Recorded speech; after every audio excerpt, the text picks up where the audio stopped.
He said, not me. I know. Everybody, please welcome to the show, ToneJustDied. There he is. He's here, doing it. What's up, guys? Yo, Tone, welcome in. I appreciate you coming on the show, my Thank friend. You for having me, bro. Oh, no problem. No problem. Coming in hot with the Mike Tyson quote. That shit's real funny though, cause it was just some dude, right? He was like, he was doing a weigh-in or something for a fight, and some dude was like, "Put him in a straitjacket." And he was just going off. He was going off on everybody, bro. He did not care back then. He did not care. Dropping F-bomb. Crazy. He's like, "I'll eat your asshole first." But like bro, you, that's that shit that I be on, bro. People be talking shit to me. I'll be like, "Shut up! I'll kiss you on the mouth, bro." Push you in the fucking mouth right now, you little hoe. You want to get kissed? You ever made love to a man? What's up? You about to find out real quick, bitch. Hold on, I kind of want to see that. Mike Tyson, eat your ass. I was gonna accidentally pull up AI porn of fucking Mike Tyson. Come here and tell me that if I fuck you in your ass, you punk white boy. You faggot. You can't talk. Hold on. Let me bring you in on this. Hey, Drizzy Lock, man. Oh shit. Let me get you. Look. Oh, now hey, Drizzy. Oh my God. Sorry, guys. This is crazy. Hold on. What the fuck? Sorry, guys. Shit's happening. Where is my? Oh my God. Welcome to the show, Tone. This is how the rest of it's gonna go. Hold on. I don't know what happened to my stream deck, but it is eating dick right now. So let me just do it from here. Boom, there he is. All right, so we're gonna watch this video real quick, and then we'll get into this show here. Touch me, you're not man enough. I eat your asshole alive, you bitch. Fuck you, you hoe. Come and say in my face, fuck you, ass for everybody. You bitch. Come on, you bitch. You scared coward. You're not man enough to fuck with me. You can't last 2 minutes in my world, bitch. Look at you scared now, you hoe. Scared like a little white pussy. Scared of the real man. I'll fuck you till you love me, faggot. Oh, you couldn't hear that, could you? I got it on my phone though. Oh yeah. Oh yeah, but you're gonna want to silence that so we don't get no feedback off that. No, yeah, I got you. All right, cool. This is the video. I appreciate. Anyways, Mike Tyson, fucking in those days, man. Mike Tyson was.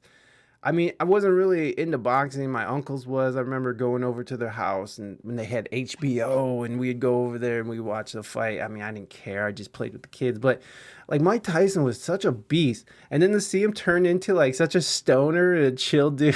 Like I know, talking about doing DMT and shit now. And he's like, yeah, dude, he's not legendary though, for real, bro. Yeah. Yeah, I would be deathly afraid of that man. If I was that dude who yelled that and Mike Tyson went after me like that, I would just shrink back into my little dick. No, I'd be like, nah, bro, I'm good. I'm good off that.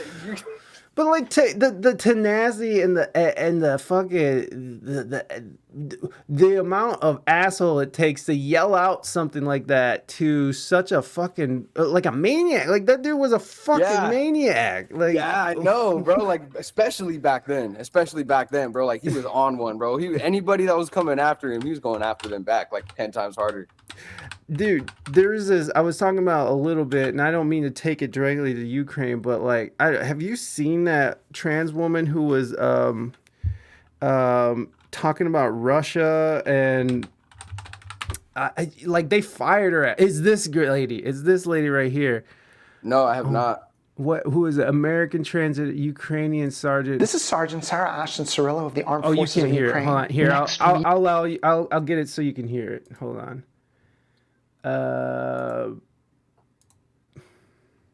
Here we go.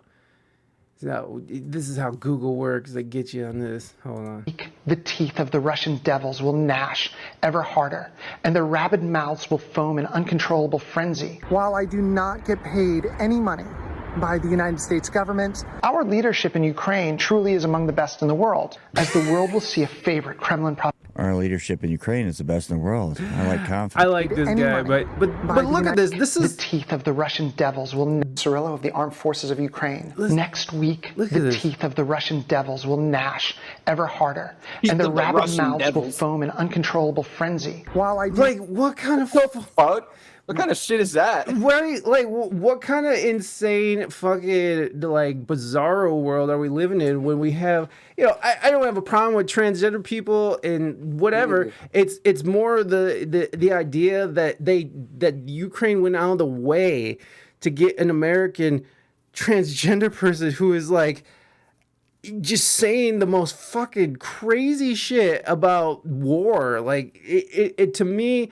Like the way that they're demeaning Russian people into less than human, because it's not like there's good Russian people out there. It's not like every dude, like literally, bro. I have a lot of Russian homies that actually like that like my music and everything too. And I have like Russian people that'll like hit me up on Instagram. I have no idea what they're saying, but like I do Google Translate and like they fuck with my stuff. You know what I mean? Like there's people in Russia. Like I got my homie Sekiro Raijin. He makes music and everything too. Like that's sick. I have no problem with anybody. Like no, like so like the fact that I don't know, that's just kind of dumb to completely rule a whole entire country of people as like devils with rabid fucking teeth or whatever. Like what the hell is that? Like it's just that's propaganda, bro. It is, and it's the most terrifying propaganda, because how the hell are we?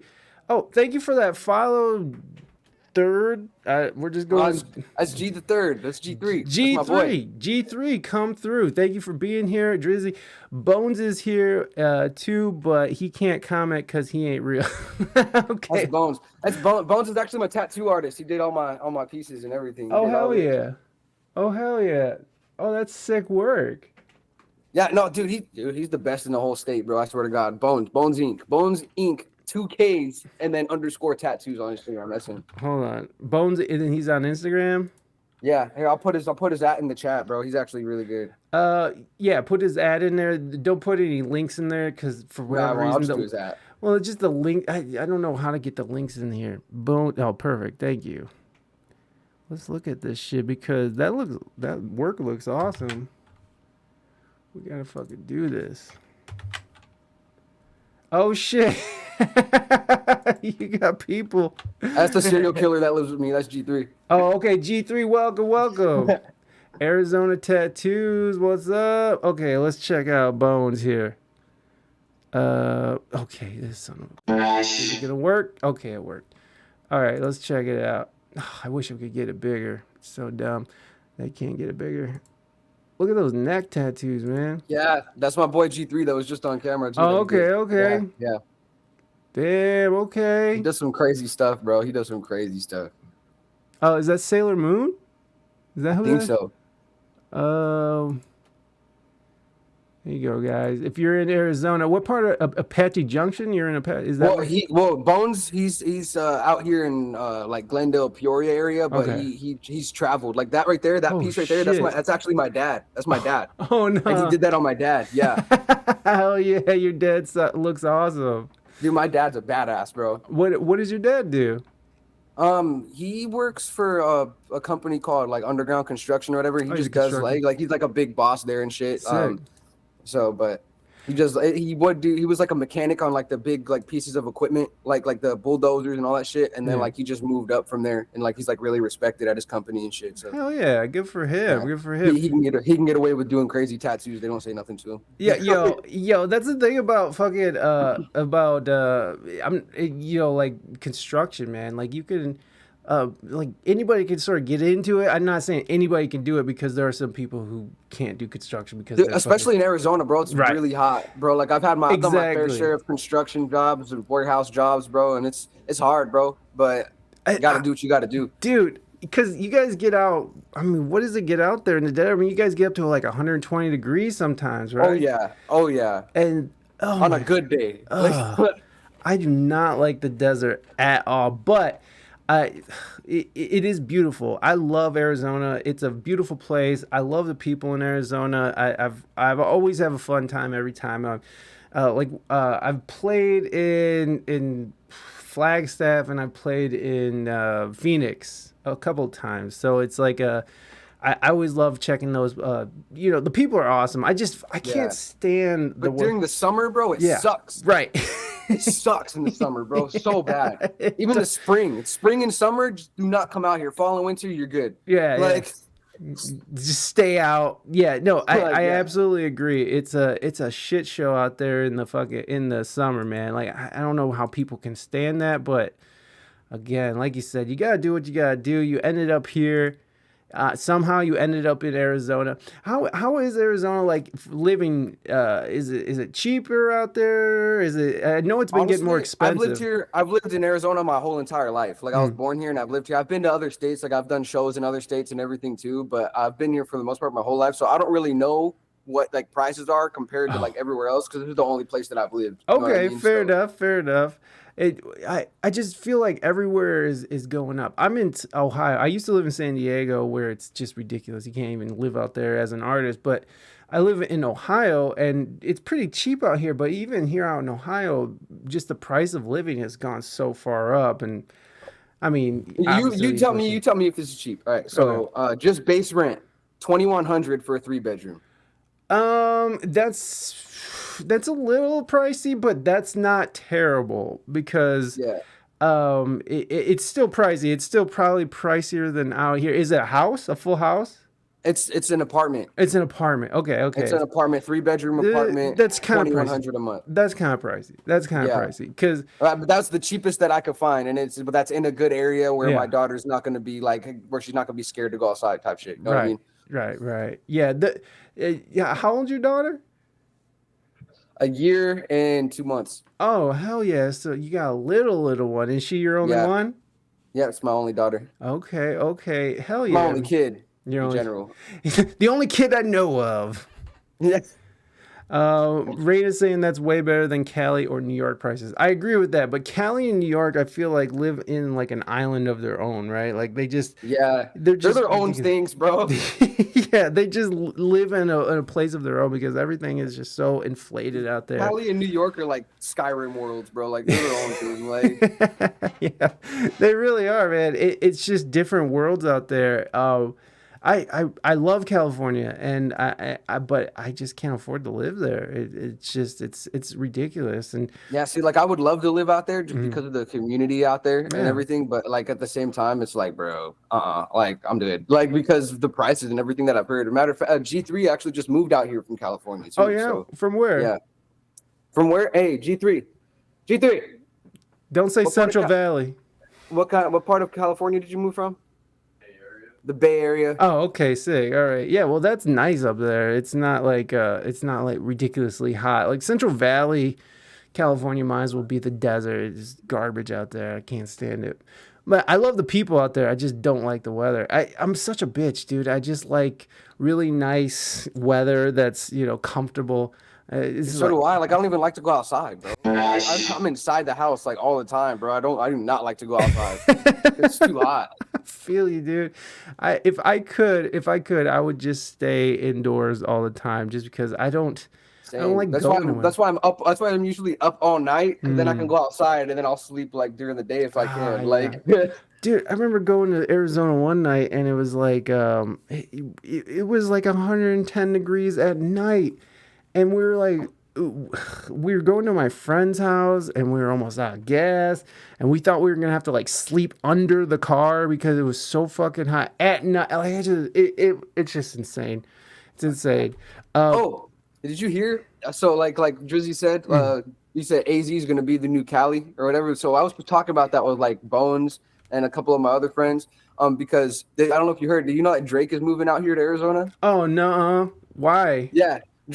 I don't know exactly why, but they were all talking about it. I think because he said that he likes it out here or whatever. And then the fact that they're building like this brand, like a resort, like hotel thing over in Westgate area. And like all this stuff, like there's just new construction coming in. And all the people from California, they're moving out here to Arizona. Like you look everywhere, there's more California plates than Arizona plates out here now. It's like weird. That's so funny because back in the day we would be like, see right there. We would call zonies, right? Because we'd have so many people from Arizona coming over to San Diego because you just take the 8 straight out there and fucking. it's a straight path. We'd get all your homeless. It's just, but now it's reversal because, you know, I really think that California is sort of turning into this elite playground for people who have way, you know, like money to afford it. And everyone else is sort of getting pushed out. And I can't, you know, I have a lot of friends out there who are musicians who are, you know, struggling, man. They just struggle their dicks off because it, you know, they're not just playing music. They have like a full-time job and they're playing music full-time and they're doing, it's such and that's hard, bro. Trust me, I know how hard that shit is. Working a full-time job, trying to make the music stuff happen. And then also imagine having a kid on top of that too. Oh, I can. It's like, yeah, like I have a son. You know, part of the reason why we moved down is because I had a son, and you know, it was just getting so ridiculous. No one's rushing to Southern Illinois. Hell no. What does Southern Illinois have? Woods. I mean, woods trees. Are nice. Oh yeah, it's nice. I like man. to be away from people. So. Yeah, man.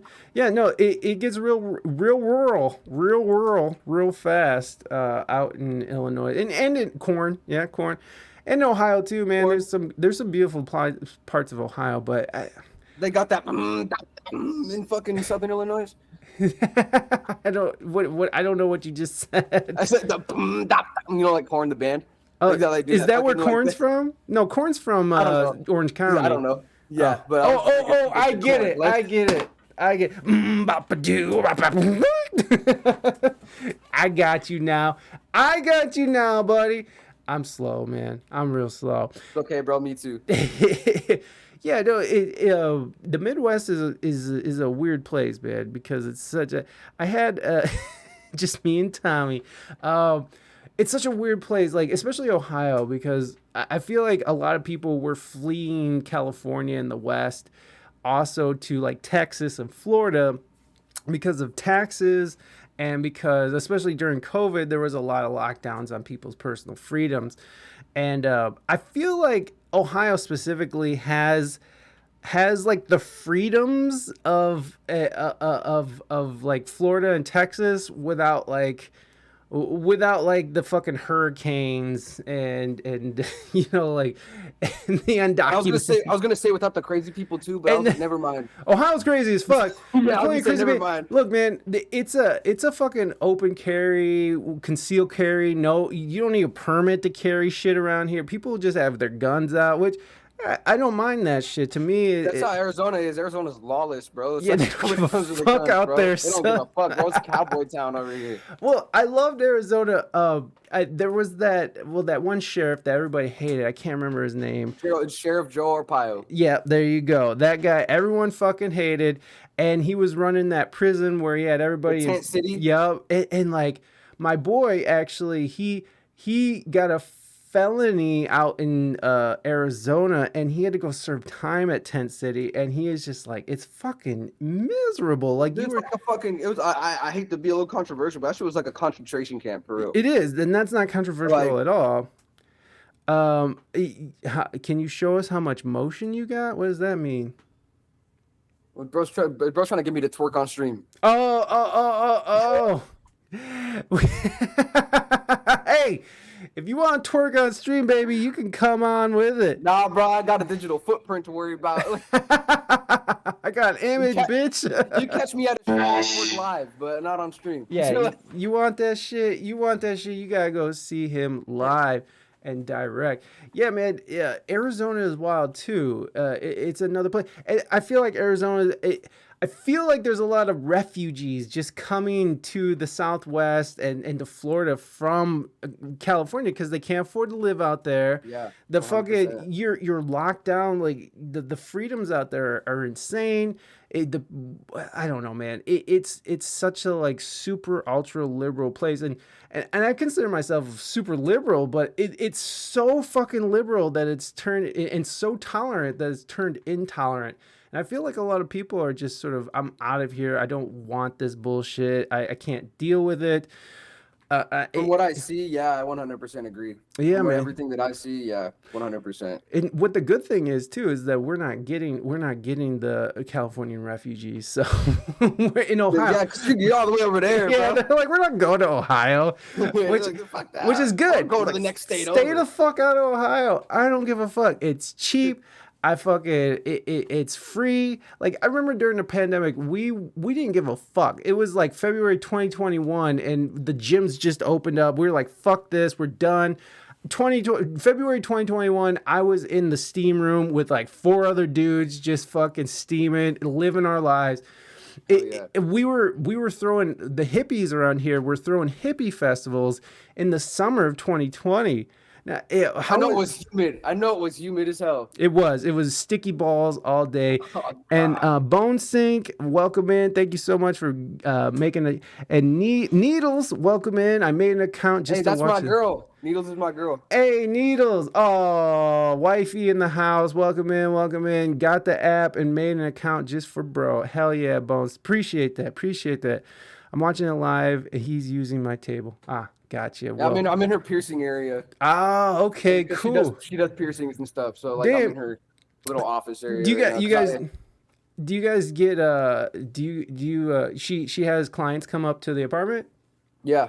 That's awesome. Mm-hmm. Yeah. So she owns her own business. Basically, yeah. Well, me, Needles and Bones, we actually own our own business together. It's called the Morgue, and it's like we're eventually trying to get a building so that we can what the building is going to be. It's going to be a tattoo shop, a piercing shop, and also like a recording studio and a venue. So that it's all of that all in one. We're going to call it the Morgue. That's really fucking cool, man. That's what's tattooed on me right here. It says Morgue. Hell yeah, man. That's a really good idea. What made you guys consider doing that? Well, because what we just kind of like came together. We're like, we all do like different things, but it's all art at the end of the day. You know what I mean? Is the part of the Morgue, we also have like other people that just like they just do paint, you know, like, and because the whole part of what the Morgue is, what we're trying to do is like make a collective of artists, but not just musical artists, all types of art, body art, physical art, digital art, like all that stuff. You know what I mean? To just bring it all together and have one like big family. You know, so that's what it is. But the Morgue, like everybody that's in the Morgue, we're all a family. Like we were all there for one another. Like we all like but like blood is not thicker than water. You know what I mean? Like a lot of us that are together, like we haven't had the best like family life, but like we find family within each other. Yeah, and that's what it's all about. So I feel that, man. The like you can definitely find family and friends, man. Like especially when like you're Bob said, a creative space and to throw shows there as well. We wanted a creative space where we could all come together. So that's what it's all about. I'm gonna follow the Morgue. Oh, I'm already following the Morgue. Okay. Well, you guys can follow the Morgue too. I'm gonna drop in the chat here. So if anybody wants to follow the Morgue, go ahead. Oh, god damn you to hell, Twitch. All right, I gotta sign into that. I'm not doing that. So we're gonna go like this. We're over here. And then of course, if you guys want to check out Tone Just Died, just put !TD in the chat, and there are some stuff that pops up. Your Instagram, why did Drizzy's Instagram account get suspended? I don't know, man. Drizzy be crazy. So I don't know. Could be anything, man. Yo, it happens, man. I've gotten my Facebook. I talk too much shit. Fair enough, Drizzy. It happens. It happens. You know, talking about that is like talking shit online has become such a chore, man. Like I can't even deal with it anymore. The way that it's so restrictive and you gotta be creative when you're talking shit now. You gotta like make up your own different words. Yeah, and you know, like I'm not one that's like I want a bunch of racist people saying the N-word and stuff. Like I don't want to see that, but I think that a good social discourse and having a conversation is so important, because I feel like we've sort of backed ourselves into this corner where we can't even say shit to each other anymore without someone getting canceled, without someone getting yelled. You know, like it's just as a society, we've made it so we're drawing the line on what can be said and can't be said. And to me, and people be getting canceled for saying words in a song. Yeah. Like the song is on, and you're literally just singing the lyrics to the song, and there happens to be a word in there that people don't like just because you saying that word. Yeah. Everybody's all flipping out. You know what I mean? Oh, it's crazy. Like, bro. It's crazy. Have you been paying attention to what's going on with this Russell Brand thing, or know about Russell Brand at all? I kind of saw a little bit. You posted part of it on your Instagram. I saw like a little bit of it, but I'm not all indulged into it. But I saw it a little bit. I'm too much into this shit, man. It's just, it's part of that, like, it's like we don't even know if these people, you know, like there's compelling evidence that, so if people don't know what's going on with Russell Brand right now, he's in the process of being canceled. YouTube demonetized him. He lost, you know, he's losing deals. The BBC pulled a bunch of his old archives off of their platform. The UK government is reaching out to different platforms to deplatform him, and reaching out to Twitter, to Elon Musk, who told him. What did he do? Oh yeah. He's accused of raping several women. And I'm not pro-rape or anything like that. Yeah, you know, if he actually raped these women, I say fuck him and the clique he claims. Yeah, 100%. Because that's a no-go, bro. But I'm not one to look past due process, because I wouldn't want somebody saying that I raped them and then I all of a sudden fucking lose my entire livelihood because. And then you didn't actually do. And anything. I didn't, and that happens all the fucking time. But it's always the way with that kind of stuff. It's always like you gotta the way I personally see stuff, because of like stuff that I've been through and other things that I've witnessed. You know what I mean? It's like I will always believe the victim first. Absolutely. until it's proven otherwise. You know what I mean? Because why would this person just say this? Right, and there has to be a reason. There are people who, you know what I mean? There are, and to just sort of counter that, there are actually people out there that do make this shit up, but I don't think that's the majority of people out there who are just like, who wants that kind of smoke, right? Like, who wants to be looked at like a victim all the time, even though we do live in a victim culture. But I'm absolutely with you, and that's why I say that there's compelling evidence that he actually did these things. But I'm not a fan of how the court of public opinion just sort of makes the decision. Like, if he goes to court, like these women, you know, and it's a touchy subject, right? Because women, when they're victimized in such a way, some of them don't feel comfortable with going to the cops. They just sort of want to fucking shove it deep down inside and forget about it. And what's compelling about this case is that there is actually one of the victims who is out of Los Angeles. She actually has text messages where, you know, he's apologizing and she's addressing it.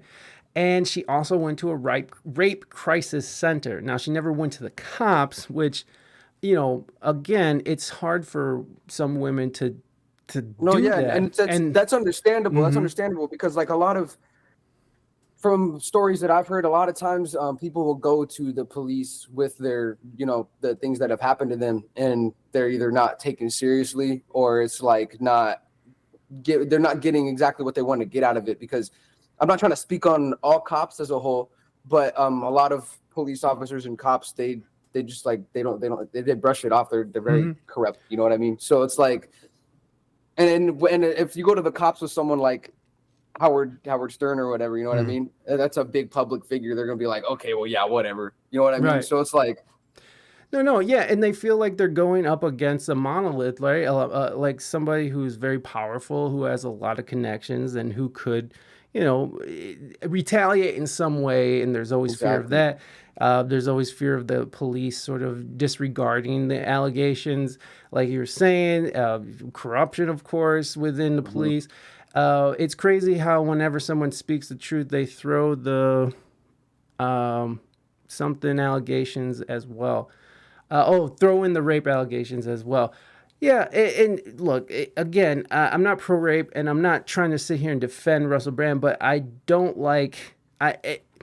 what makes this case specifically interesting is that there is a coordinated effort to do this, because it's several news organizations came together, and apparently the UK government is actually reaching out to these different platforms as well. I'm just not a fan of deplatforming someone because of something that they might have done. Now, I'm with believing the victims, but I'm also, if you're gonna come if you're gonna, you know what happens? Oh, you go ahead. My bad. Well, if you're gonna go to the media, then which they didn't, they were approached. But if you're gonna speak out on the media, then I believe that you can also go and speak to some police, because if he did do that shit, they need to he needs to stop. They need to stop him, because if a woman gets raped and this dude is raping women on the regular, that's a villain. It's a villain, and they need to be stopped. And I know that some women don't want to do that, but it becomes bigger than them at that point, because you're not putting in that effort to stop them. Now, I know I can't speak on it for women, and I know that it's a very touchy subject, and I'm not blaming any victims for not going to the police, but in my head, it's like, man, if he's doing this to other women, then it's almost your responsibility to sort of do this and step up. But again, I know it's not that easy, and I'm not going to sit here and fucking be like, fuck those bitches for taking down Rosa. And I am a fan of what he's doing now. You know, like his political commentary. I was never really a fan of his movies or his you know what happens a lot of times too? You know what happens a lot of times too is a lot of times these bigger people, they actually have done some shit, like fucked up shit in the past, and like these networks and media companies, they know about it, but they don't say anything about it. And they cover it up and protect them. Yeah, until one day this public figure or whatever, whoever it is, decides to speak up on some shit, and the media companies and shit don't agree with what they're talking about. So they're like, all right, we got this blackmail on you. We're exposing you. Yeah. And then it comes out. Right. Even though they're trying to preach the truth now, but now you're a little bit too late, because you already did these fucked up things, and now your whole entire image is fucked. Right. Right.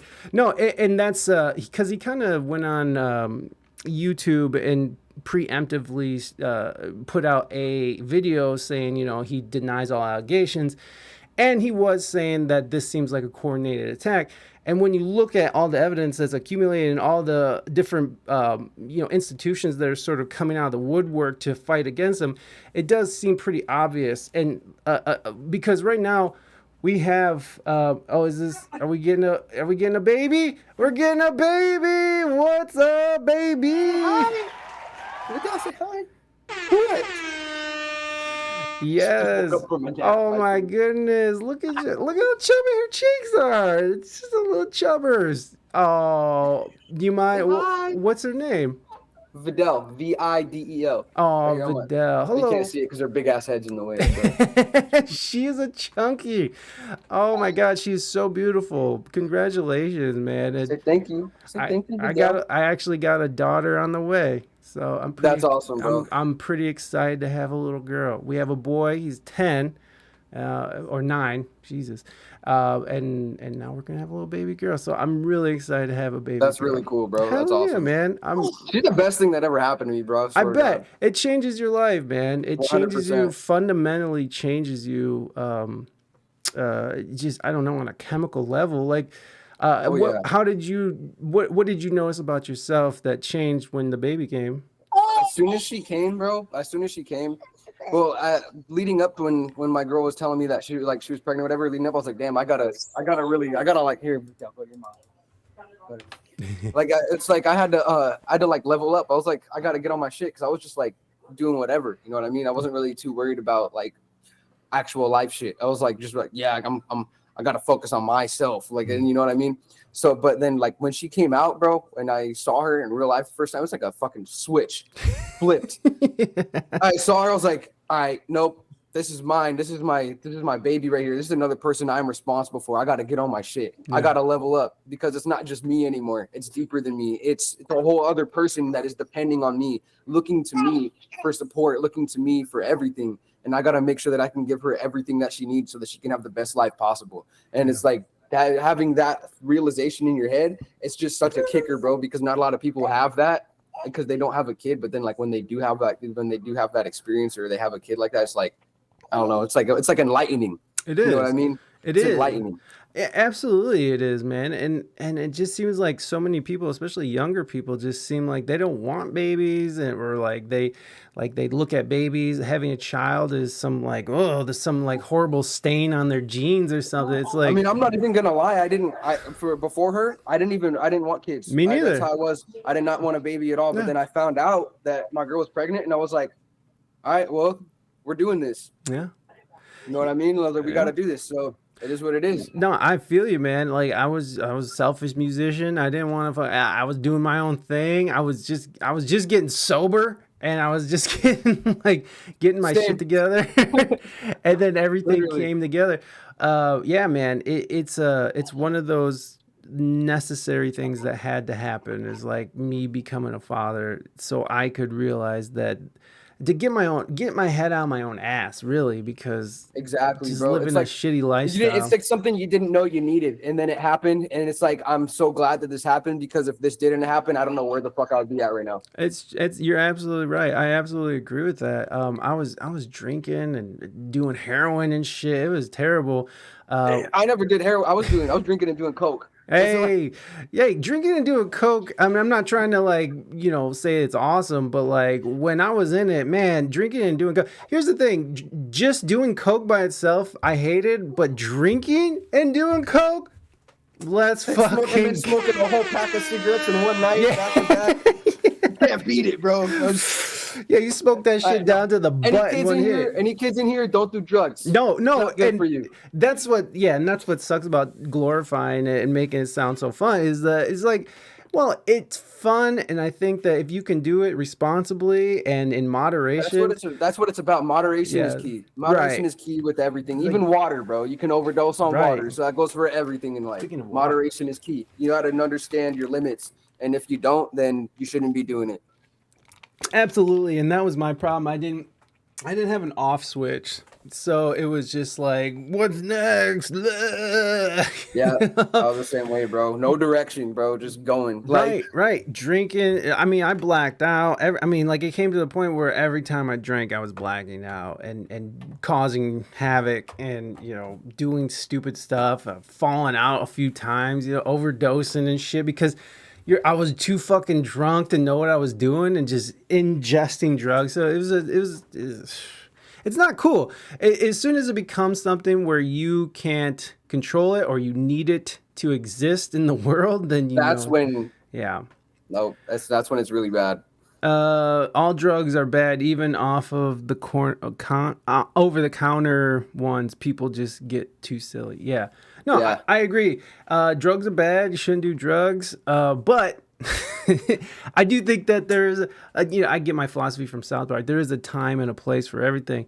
And I Yep. feel like if you know yourself well enough to know that you can do stuff and get off it, not make it a habit, have fun. That's what your 20s are for. But I suggest don't even start. That's my Exactly. biggest sell. It's like, don't even start. Don't And drink. even if you don't- feel like you need to do something, just smoke some fucking weed. smoke some herb. Yeah, see what you Smoke can some do. fucking weed. I mean, Time. I get anxious off of weed sometimes, so but I still smoke. You gotta power through that shit. Once you power through the anxiousness and the fucking anxiety, bro, you're good.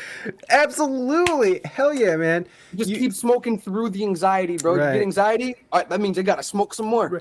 But there's something to the anxiety. I think that's really that's a learning moment because it sort of Yeah. makes you think about all the things that you're not getting done or the things that you're lacking Exactly. in life.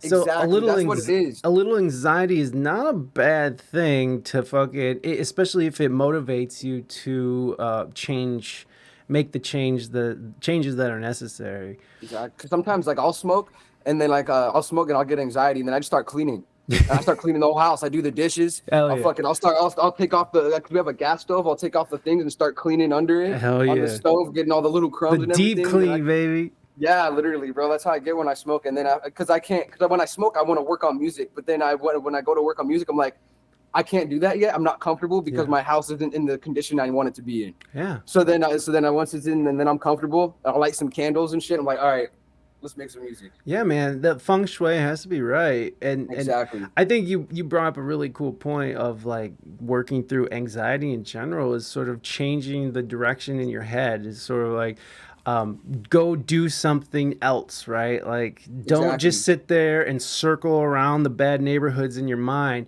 You sort of got to like change direction. And that was Exactly. that was a You gotta thug it out, bro. You gotta thug it out and just keep doing it. Like, yeah, man, you got to work past this shit, because if you let yourself, drive yourself literally insane. You raise your heart rate. You're literally killing yourself when you're just sitting in a world of anxiety. Even if it's just regular anxiety, not even weed-induced anxiety. Weed-induced anxiety you can work through, but like if you just have anxiety, like the best thing that I learned from therapy is just sort of diverting your attention to something else, and listen to a book or listen to music or clean the fucking house or something. You just can't sit there and live in that shit world. The person that has the most anxiety, the worst anxiety I've ever seen, bro, is honestly my mom. Like, she's got really bad anxiety, bro. Like, my daughter be walking around, and my daughter will just have like a little tumble because she's just learning to walk, and she'll like fall a little bit. My mom will be like, oh my god, is she okay? I'm like, bro, she's fine, let her fall. Like, my mom's always been like that though. Like, even when I was a little kid, like riding dirt bikes and like doing crazy, she was just a nervous wreck all the time, just because of shit that she's been through. But she's like, she has to take medication for her anxiety and everything. But me and my dad would like talk to her, like the best thing that you could do with that anxiety is like exactly like you were saying, like you do something with it. You know what I mean? If you keep yourself moving and you're finding something else to preoccupy your mind. Exactly. Yeah, and she listened, but she's still, it's so bad, bro, for her that she has to take medication. Like, yeah, really bad. There's a lot of people that are that have a hard time getting past those things, and I'm one of them, man. I my anxiety, it all stems from my ADHD or whatever, and it's really hard to get past it. I medicate too, man. Like, that was like the best thing that I could find. I don't like how it slows my cognitive functions down, but it's one of those things that just really helped me get my emotions in control, because it's just, I can just be everywhere, right? And directing terrible energy towards people, and like it just being able to take a step back, giving myself enough pause to sort of think about what I'm gonna say or think about how I react to shit.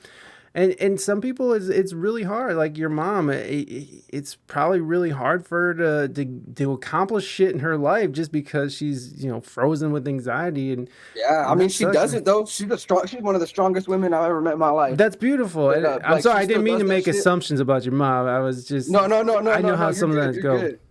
You're good, because like 100% her anxiety does cripple her sometimes. Like, you know what I mean. But at the same time, she worked through that shit. She not only does she work a full-time job at a fucking dealership as like a parts advisor, but she also is like, she delivers groceries. She's always fucking doing something. You know what I mean? Like she keeps her mind preoccupied. And then when she gets home, she cooks after working a full day. She'll cook dinner for my mom. I mean, for my dad and my little brother and my grandparents too, because my grandparents live with my parents also. And like her and my dad, they take care of everybody together. So, but she has a lot of anxiety, but she works through that shit really good, like very strong. Fuck, dude, when you're a parent, you have to. You can't just sit around and fucking live in a world. Your kid you gotta change that diaper. That baby needs to eat. You gotta you gotta find babysitters or whatever it is, man. You can't just sit there and. I want to make an announcement though, to all if there's any parents that are watching. Please look. So, to all the parents that may be watching and that might be going through, like, like it's hard. I understand, because sometimes my daughter, she we're doing everything that we can possibly do for her. She's fed. She has a clean diaper. She's got everything. She's cleaned up, she's tired clearly, but she's not falling asleep. You know what I mean? She's crying. She's freaking out. I'll let everybody know that it is okay to walk away for like 5 minutes, go relax, let her cry, go smoke weed for like 5 minutes, and then come back. And I promise you, everything's gonna be okay. Your child is not gonna die crying for 5 minutes. Yeah. I just want to let everybody know that, because I had to learn that from my mom and from my girl telling me, because I would be like, she'd be freaking out, and I'd be like, I did not want to leave her side because I feel bad. You know what I mean? Yeah. I don't want to leave her side because she's crying, but it's like, I don't know what to do. I'm sitting here, I'm holding her, I'm rocking her. I got Miss Rachel on. She's still upset. You know what I mean? Like I'm sitting here talking to her, trying to read to her, singing to her, and she's still freaking out, but she's just overly tired. Like some kids get like that. So, but yeah, I just want to know that it's okay to walk away for 5 minutes and come back. Yeah. Do whatever you got to do for 5 minutes, relax, and then when your nerves are more calm, you come back to it. You're good.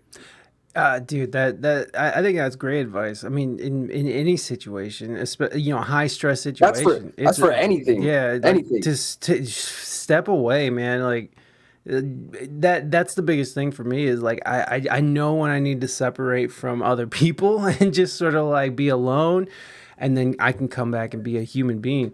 But yeah, man, especially with kids, because that's especially first time parents. You don't know what's going on. You're like learning as you go, and like you can read. That's why I use that as an example, because that's my most high stress situation in life right now. Is the kid. That's just absolutely. me. But yeah, man, it's a very having a kid is. I mean, you realize that. You know, you not only do you not want them to have the same fucked up struggles you had, but then you also have to think about what fucked up struggles that are going to come to them, auxiliary problems that come into their life, and then society as a whole. Like, what kind of world is this kid gonna grow up in? It's like what kind of defenses are you gonna embed in them to defend themselves against fucking crazy wild ass people and crazy wild ass situations? It can really fucking bog you down, man. It drives you. It's a high anxiety situation, man, because you're just constantly trying to think of, how can I protect this child the best I can, and the answer is like you can't protect him from everything. All you could do is do your best. Exactly. And all you could do is do your utmost. As long as you're doing your utmost and you are actually trying and you are doing your best that you could do, that's all that matters at the end of the day. And hopefully when they're older, they recognize and realize that. Obviously, I recognize in my daughter's teenage years, she's probably going to hate us, because that's just all teenagers. I hated my parents. That's just how it goes. You just got to get used to it. So. Yeah, man. It's just, it's a part of growing up and working through these things. I was telling my wife today, is like, because my father-in-law, he just moved in with us, and he was talking about how soft I'm gonna get with this baby girl, and it's like, I'm probably, but you know what? She's gonna be armed. Like, oh yeah, she's and not just armed like with a gun or a taser or pepper spray or anything like that. With a strong mind. Exactly. That baby's gonna know how to take care of herself, and she's gonna learn how to read people, read books. She's gonna know how to teach herself how to get by in this world, and how to cook, and she's gonna be armed with so much information that she's gonna be crazy. okay. My daughter at a year old, she's actually she's pretty independent, bro. Like, because I don't have another kid for her to play with, but she's chilling, bro. Like, she's independent. Like, earlier she was just in her room chilling. She wasn't really making a noise or crying, but my girl was constantly checking on her. She just goes in her room, she plays with all of her toys. She got like a little tent in there that she's got, like, it's like a little princess tent thing, and she got like all of her stuffed animals in there. And she'd just be walking around in there playing with her toys, doing her own thing. And then every once in a while I have like I have a couple homies that have kids. They'll bring their kid over and she plays with them just fine. But like on her own, bro, she's good. She's independent, bro. We'll try to help her with things, and it's like, or like we'll try to like pick something up for her, and then, or like, look, for a better example, she has this puzzle that has her name on it. It's like a custom puzzle I got, and it spells her name, and it's got these different little things. And I'll like try to do it for her, and then she'll take all the pieces out because she didn't want me to do it for her, and then she tried to figure it out herself because she didn't want me to do it. Hell yeah, man. She's like, get the fuck away from me, bro. I got this. Like, Dad, I got this shit. Leave me alone. Watch this, Dad. Puts the V where the D goes. See? Like, baby, no, that's not right. Don't tell me, I tell you. No, that's cool, man. It was the same way with our son. He was a pretty independent kid, and he always made his own decisions. Like when he got off the tit, like he was like, we're done. I don't need that anymore. And then when it was time to potty train, he was like, I want to pee. I want to potty train. he was young, you know, he wasn't saying it, he wasn't articulating like I want to go pee now, but you know, he was like, but you know, like, yeah, as a parent, exactly. He your was kid, you know what ready they're to saying. do this stuff, Mhm. and he was ready to learn. So he's always taken initiative on certain big steps in his life. So that's good, man. It's good to raise an independent kid. You want more kids? Eventually, right now, I am not in the financial situation to have another kid, Yeah. but I eventually want to have like maybe 2 kids max, because I want a daughter and I want a son. You know what I mean? So, but that I don't know if I want more than 2, because I don't want to bring too many kids into this world right now. You know what I mean? With the way that everything is in life and everything, is just, it's a lot, bro. That's the whole main reason, like, why I didn't want kids in the first place back in the day, like before I had my daughter, is because it's not even because like, oh, I don't want kids. It's more like because the world that we live in is just so fucked up. Yeah. It's just so fucked up, and I don't know. Like, I don't want to bring another. I didn't want to bring another person into this world, and when I'm still figuring shit out. But it's like, I feel like now at this point, it's like I feel like everybody's constantly figuring shit out. I feel like nobody has the shit figured out. They don't, man. No one knows what's going on.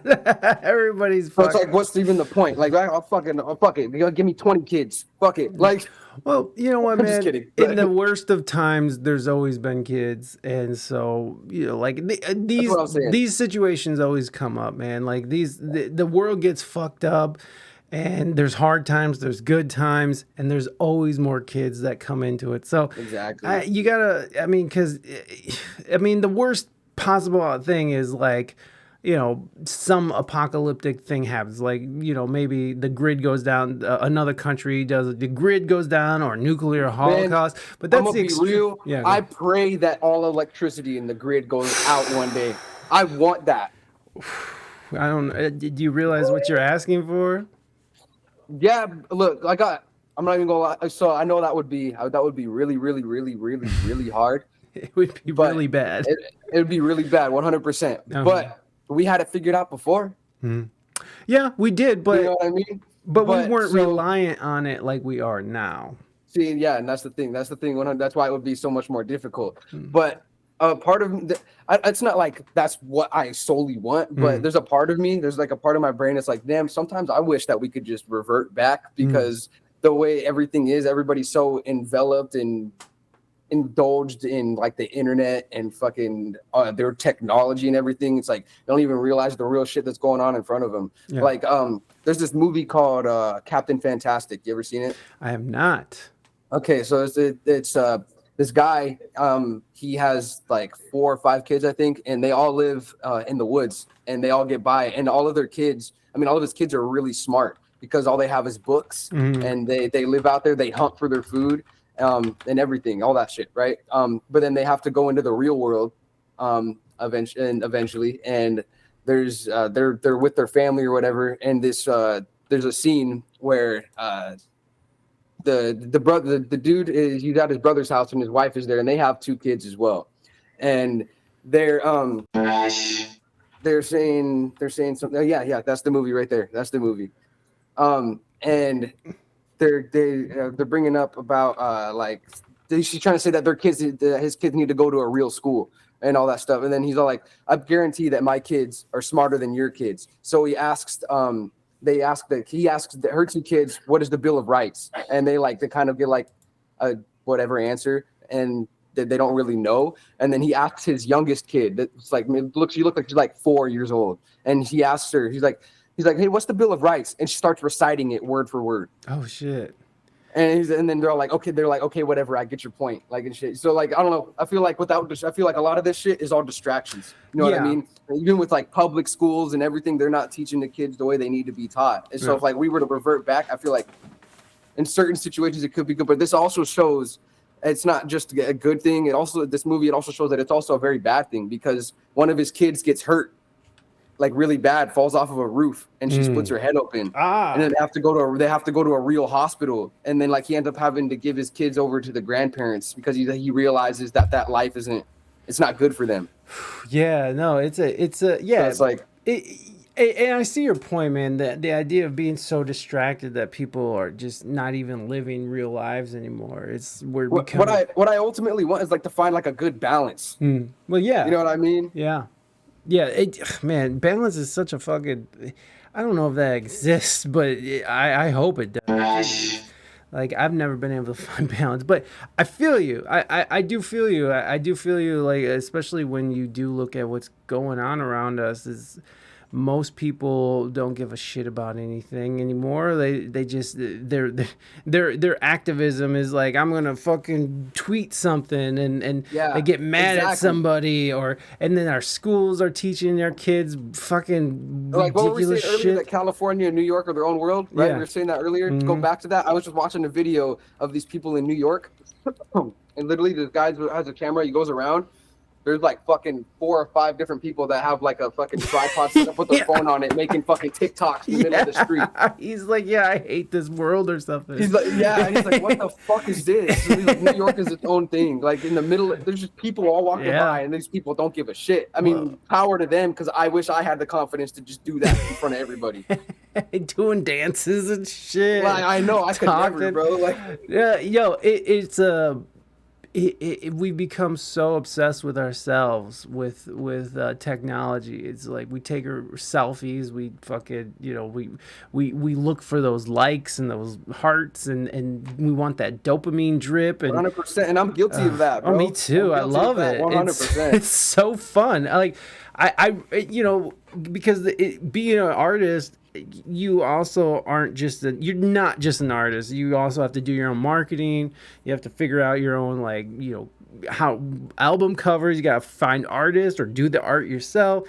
You got to fucking record it's so it. much, bro. People don't understand what goes behind it. Right. You're doing like 1,000 fucking jobs yourself, bro. Because Exactly. that usually these other artists that are signed to like labels and like major labels and everything, a lot of them, all they got to do is record, and then they got a person that engineers them. They have a person that did their mixing and mastering. A lot of them auto tunes them.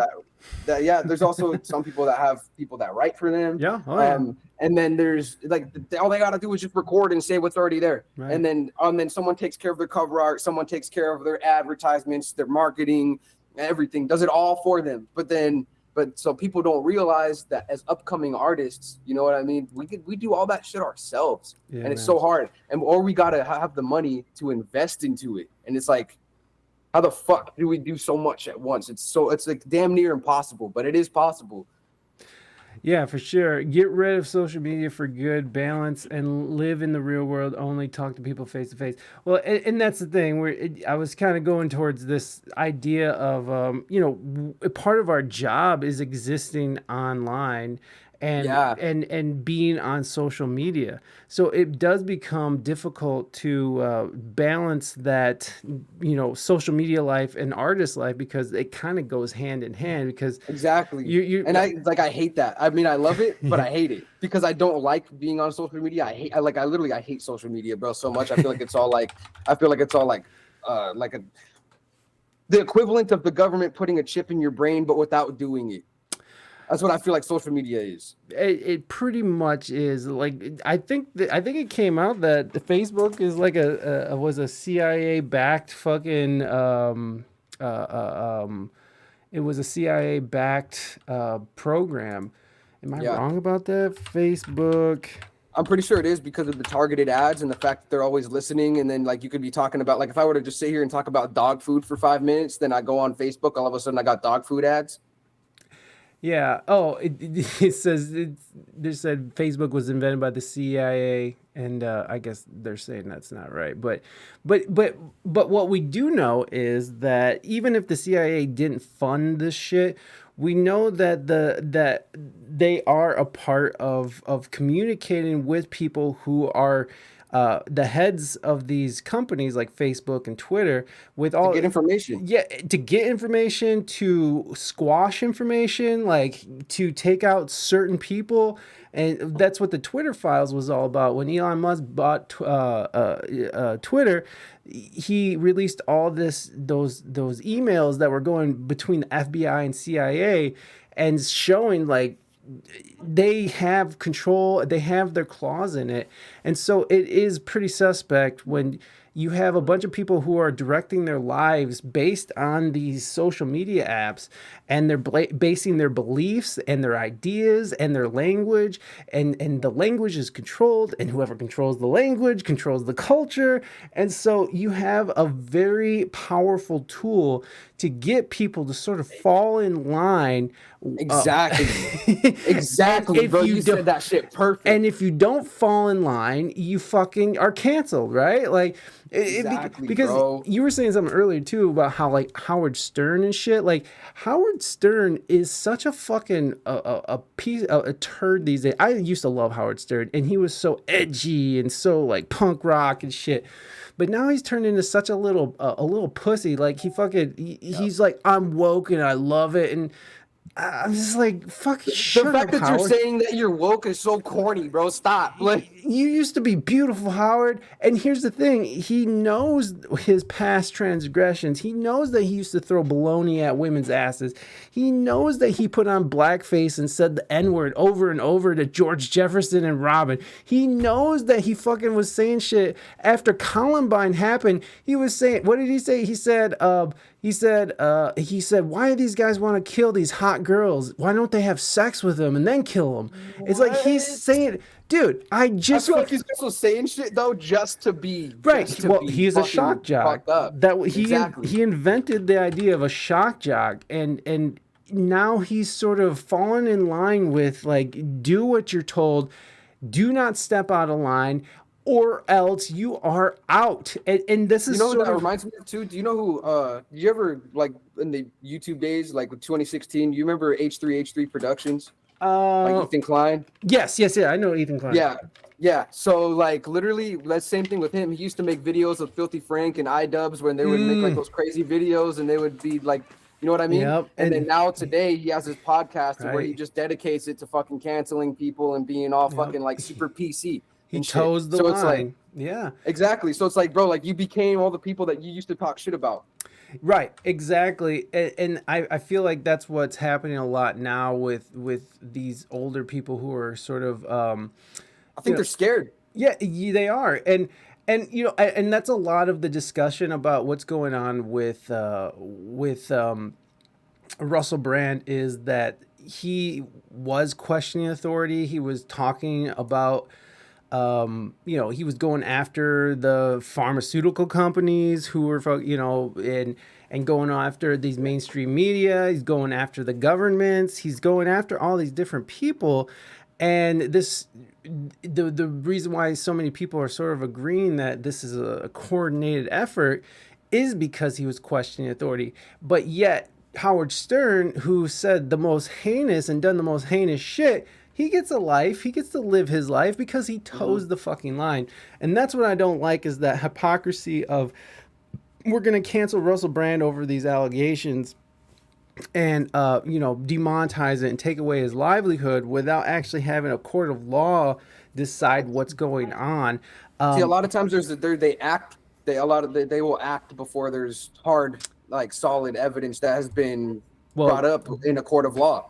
And that's, and you know, a lot of people are sort of saying that's just because they're trying to play it safe, which I get, but it's like, come on, man. Like, but it's not good for society as a whole to not have a decent form of discourse. Like, we have to be able to talk about shit. We have to be able to, you know, talk to people with bad ideas and wrong ideas so we can fucking work this shit out. Because exactly, if you only are allowed to express one side of the truth, that's how fucking tyranny starts. That's how fucking, you know, that's literally how fucking the Third Reich took over, and how Hitler took over. They started, they fucking they did away with freedom of speech, and they started saying, if you say shit, I mean, it was more than canceled, right? You were it was way more than canceled. And that can happen. And I don't want to say that that's the direction that we're going. I don't want to say that. I mean, either. Not entirely, but like in a way, or like some kind of shape or form, that's kind of like it's kind of leaning that way slowly, you know, like with the whole internet culture and everything, like just the way everything is, at least on the, and maybe not in real life, but the way that shit is on the internet, everything's becoming so one-sided because the other side doesn't even ever get their chance to fucking speak their piece before they're completely just wiped from existence. Right. It's like, and people are unwilling to have that conversation, you know, like people will, you know, I've talked to people who are like really ultra like liberal woke and shit, and again, I'm pretty liberal myself. I don't really, you know, like I'm pretty liberal for most things, but you know, they won't even have a conversation. It's like, well, I'm not even going to answer that question because that's not even a question that should be asked. And I'm just like, why? Like, well, why the fuck not? Why can't you ask that? Yeah, question everything. Exactly. And that's the thing. It's like, you can't question. And as soon as you start questioning shit, that's when people start getting fucking taken off, deplatformed, sent to the fucking, sent away. Sent to the internet gulag. Yeah, exactly. The internet gulag. You're just out. So, and you end up like Alex Jones on The Fringe. But, you know, I still like Alex Jones. I don't give a fuck. Dude, so do I, bro. He's cool, bro. He's the only motherfucker that infiltrated the Bohemian Grove and got away with that shit. He's like, come on, bro. Legendary. Yeah, exactly. And the things that, you know, I know Alex Jones was wrong about a lot of things, but he was also right about a lot. The water's turning the frogs gay. Hold on. What is it? I just had. I don't like them putting chemicals in the water that turn the friggin' frogs gay. It's my favorite. I fucking love that shit. I know, man. He is fucking incredible. He's a character, bro. Yeah, no, I'm with Alex. But yeah, the to deplatform all these people because they're speaking out against a narrative is dangerous, and that's where we do seem to be going. I don't know how bad it'll get, and my God, I don't want it to get as bad as, you know, Germany, 1930s Germany, but it seems like we're kind of going down this path where if you step out of line, then you're out. You're out, and don't even fucking try to come back. I made this TikTok a while ago, that where I was kind of like explaining the whole cancel culture thing, and I was basically saying it's like, honestly, what it is it's all about what the conscience can handle. If you see something that you don't like, it's not hard to just be like, okay, block that out. That's what the fucking block button is for. Right. If you don't like something, then fucking block it. There's no fucking reason to be all like, okay, now I'm gonna fucking expose this person and make up shit about this person because they said something that I don't fucking like. Right. It's not like, literally, it's all about what the conscience can handle, bro. If you can't handle something, if someone makes like a fucking offensive, like racist joke, is like, understand that they're telling a fucking joke for the shock purpose, for it to be funny. It's not not hate speech. There's a difference between hate speech and jokes. Yeah. You know what I mean? And you gotta differentiate. Yeah, you do, and people just don't, and it's become to that point where just people are just looking for a reason to be outraged, and a reason to fucking boast their moral superiority over all fucking everyone else. It's gotten so gross. It's gotten so narcissistic in its, you know, fundamental form. It's just it's a weird time to be an artist. It's a weird time to be able to express yourself, and as an artist and as a broadcaster, it's so fucking it drives me insane. Oh shit, Russell Brand just released a new video. Okay, I'm sorry, since we're already on it, Russell Brand just released a video.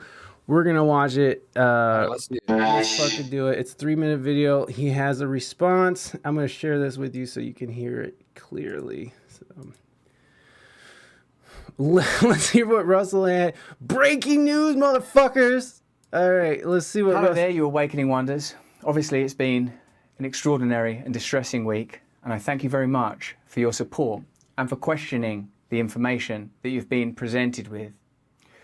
By now, you're probably aware that the British government have asked big tech platforms to censor our online content, and that some online platforms have complied with that request.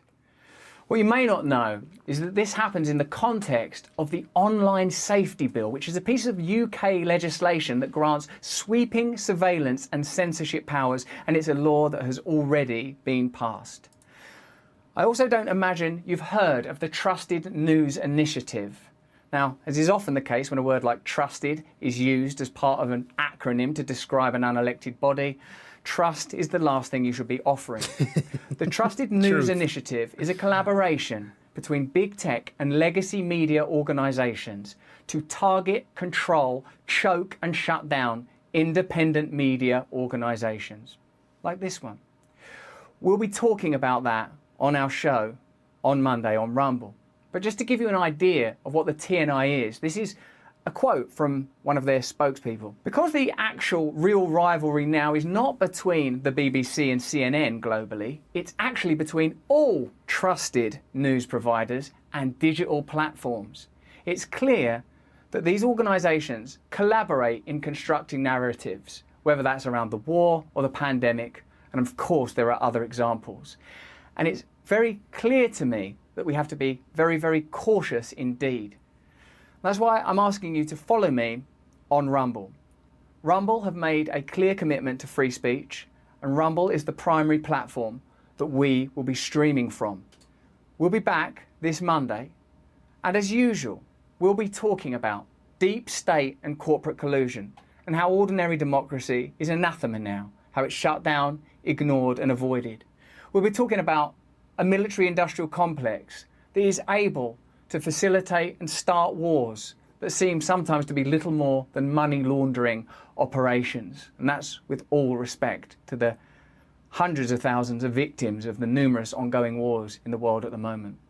We'll be talking about the role of Big Pharma and how Big Pharma have been able to influence government policy around the world and how they've been able to evade due liability and necessary scrutiny, how they've been able to avoid media investigation that perhaps ought be due them. And of course, we'll be talking about media corruption and censorship. So please follow me on Rumble, because that's the only way that we can keep our voice. You can go to rb.rumble.com to support me directly and keep me and our channel independent. And I need your support now more than ever, and more than I ever imagined I would. So follow me, support our channel if you can, if it's within your means. But more important than any of that is that you please, if you can, stay free. Well, there you go. The response. So he didn't address the allegations at all because he already did that in last Friday. So that's interesting. He just is like, I'm not gonna address that. And again, I'm not one to care for rapists, and I do think that the case has teeth, but I do think that we need to see this play out in a court of law. And you know, everything he's saying is like, I'm on board, and that's what I like about his channel is that he's very much a hello there, you awakening wonders. Shit, that's not what I wanted to do. I like that he added the little like, hey guys, like he's like, been a rough week, huh? Yeah, so anyways, innocent till proven guilty. If someone assaulted you, would you be saying this? They're responding to them. I love going through the comments. It's just fucking fun. So do I. Interesting developments around Russell Brand content being censored and demonetized on big tech platforms. It raises the question about fairness and selectivity when it comes to platform moderation. Let's put this in perspective. Mike Tyson, who did do jail time for rape, has who did do time for rape, has monetized YouTube channel. Jake Paul, accused on YouTube by a woman, is also monetized. Yet Russell, questioning mainstream narratives, faces censorship over allegations. What are your thoughts? Is this fair? What are the implications? That's a really good case to put forth, because they're absolutely right. These people have been accused. And it's because Russell's speaking out, and he has a bigger platform than both Jake Paul. I think so. I believe that Jake Paul is a I believe Jake Paul's channel isn't as big as Russell Brand's. Let's go just make sure that's correct. Let's check our facts. Right, fact check. So let's see where Russell's at. He's still at 6.6 million followers, which is a lot for YouTube. And then let's see Jake Paul.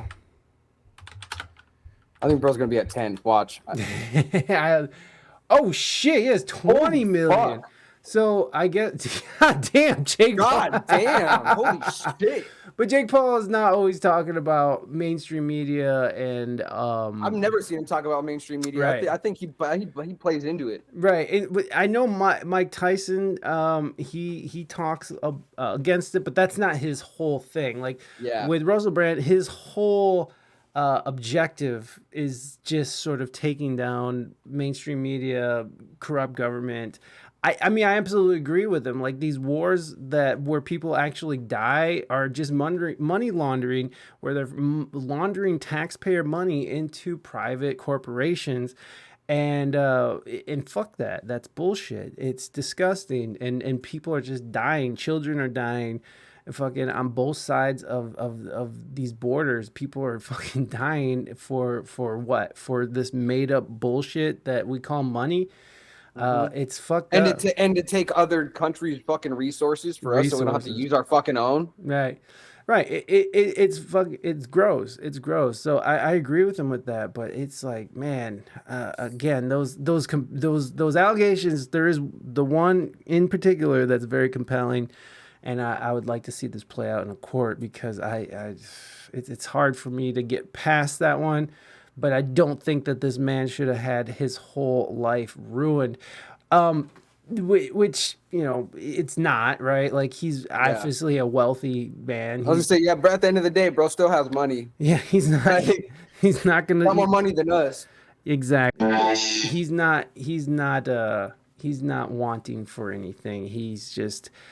You know, and there was this idea that he also was, he knew about these allegations, so he started doing that YouTube channel just to sort of, to cover his ass and to create a following that would have his back when all of this would eventually come out, which I think is it's kind of far-fetched, but I can see it. Yeah, that's a little bit of a stretch, but it's possible. Well, you got, have you ever heard of the movie Sounds of Freedom?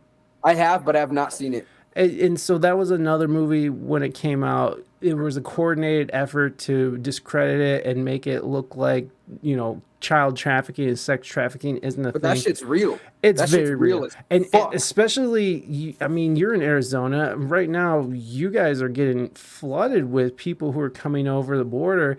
And that's how a lot of this shit works. A lot of this sex trafficking. You know how many fucking kids have gone missing from the ICE camps? Exactly.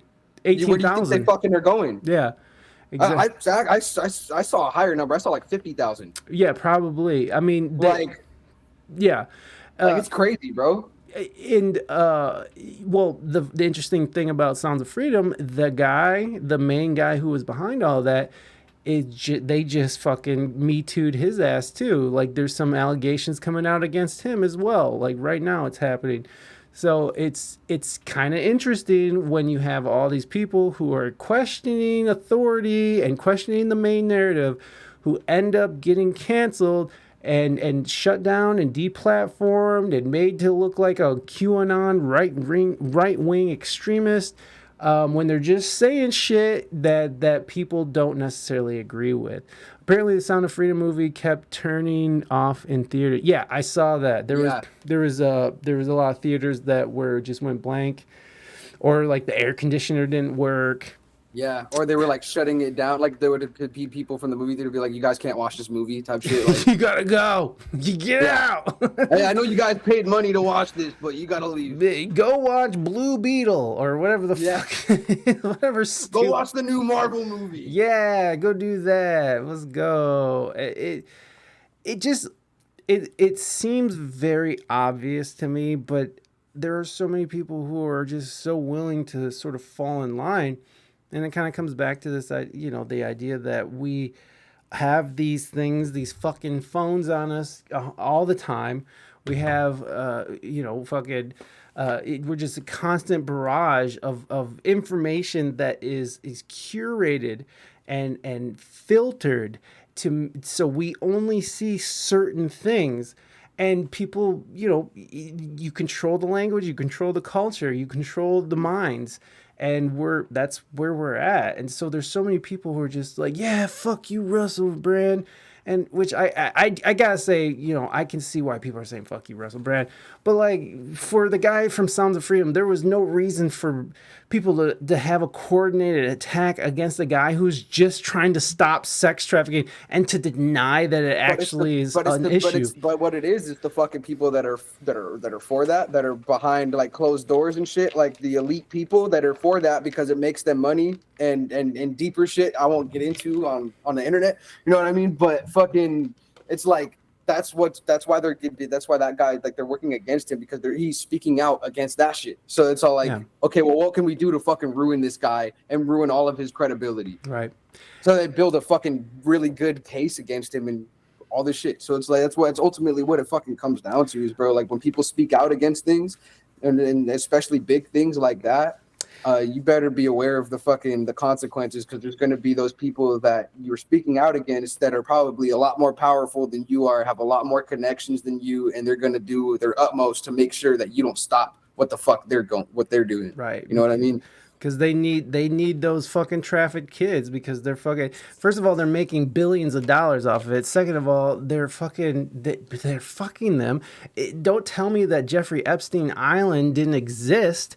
What's up with that list, bitch? Where's the fucking Where's the list? I want the list now. For real. Don't fucking sit there and act like that these things don't exist, because this shit exists. Arizona has the highest number of people getting sex trafficked, I believe, and that's probably true. I mean, you guys are, Arizona's a border state, right? Like, you guys border, yeah. Yeah. I was getting shook down by fucking Border Patrol. That shit pisses me off. We had allegedly we had to hide we had to hide our weed in Doritos bags where we'd open them from the bottom, and then we'd seal them back up with a lighter. I was like, fuck that, I'm not doing that. Let them come get me. Fuck you. It's like, get just weed, bitch. Like, yeah, it's not like we're trafficking fucking massive amounts of children across the fucking border. Real, fucking bro. cunts. Yeah, it's a really strange world we're living in, where everybody wants to fucking, go along with this narrative that everything's okay and everybody's fine, and like, no, we're not in a recession. We're just fucking in recovery. We're in reconstruction. Like, they moved the goalpost. They changed the definition. They actually changed the definition of fucking recession to match the current administration's fucking narrative, which is because the normal one it's negative growth in two business quarter. What is that called? I'm an idiot. I can't remember shit. But I want to know if Arizona most sex traffic. Let's just see what it says. The sixth largest. Oh, wait a second. It is the sixth largest. Okay. Furthermore, is one of the 4 states bordering Mexico, making it a nucleus for human trafficking. Notably, Arizona featured as a state with the 3rd highest rate of human trafficking. So, who's the first? Fuck, dude. Who do you guys think is the first? Let me hear it in the chat. Who's the first in sex trafficking? Which is gross. I'm sorry, but that's hard. I thought it was Arizona. Yeah, I mean, it makes sense. I thought it was. I want to say. I want to Texas or California. Yeah, I would say that too. I'm gonna go with California. Okay, number 1 state for sex trafficking. God, this is fucked up to be having to fucking yeah. Here you go. Here it is. You were right. Look at that. 1 is California, 2 is Texas. Well, now it's telling us 3rd is Florida, which there's a lot of fucking migrants going to California, Texas, and Florida right now. New York, Jesus Christ. California, 100%. Yeah, man. It's gross, man. It's fucking gross, and people want. Like, you ever been to fucking Walmart and you see all the missing people Yeah. fucking things? You ever heard? Okay, I'm gonna go a little bit left field here. You ever Go heard ahead. of the FEMA camp? You ever heard of the FEMA camps Oh, of course. under Walmart? Oh no! What? Let's go. You never heard of like so there's this whole thing about like FEMA camps being under Walmart, and that's how they move the people that are on the missing posters in Walmart. They're actually being moved through the underground tunnels in the FEMA camps in Walmart. And it says it's not. It says it's not, but of course they're gonna say that it's not. Yeah. No, of course they do, because why would they say it's anything else? These fact checkers who are owned by these fucking huge corporations that people are questioning, like, what? Yeah, let's believe. Never trust the fact checkers, bro. You can't trust nothing these days. Nothing. And that's the problem, right? Like, I think that's part of the imposed situation, is that you're sowing mass confusion because no one knows what's true anymore. You can't go on Google and know what's happening, and they're not going to tell you. Again, it's all curated and filtered information that is. And that's why they put fucking so you got, like, we have conspiracy theories and shit, right? Then there's conspiracy theories that they put out there to discredit other ones, because the ones that they're putting out, they're making it outlandish on purpose so that it's hard to believe. So that way, when people do research on these other ones, then it leads them to this. They're like, "Oh yeah, no, that's bullshit." Yeah, because they do it on purpose, bro, to change the whole narrative of everything. Yeah, and they were probably starting that shit back when they killed Kennedy, right? Because that's when they came up with the whole phrase "conspiracy theorists," and that's when they started really pushing this idea that. All these wing nuts, these conspiracy nuts, what do they know? It's like, okay, as time goes on, truth comes to the light. And what we're seeing now is that we have this administration is blocking in the information, and it's specifically about the JFK assassination. All this information was supposed to come out a couple of years ago, but this administration is redacting these documents still. And what does that mean?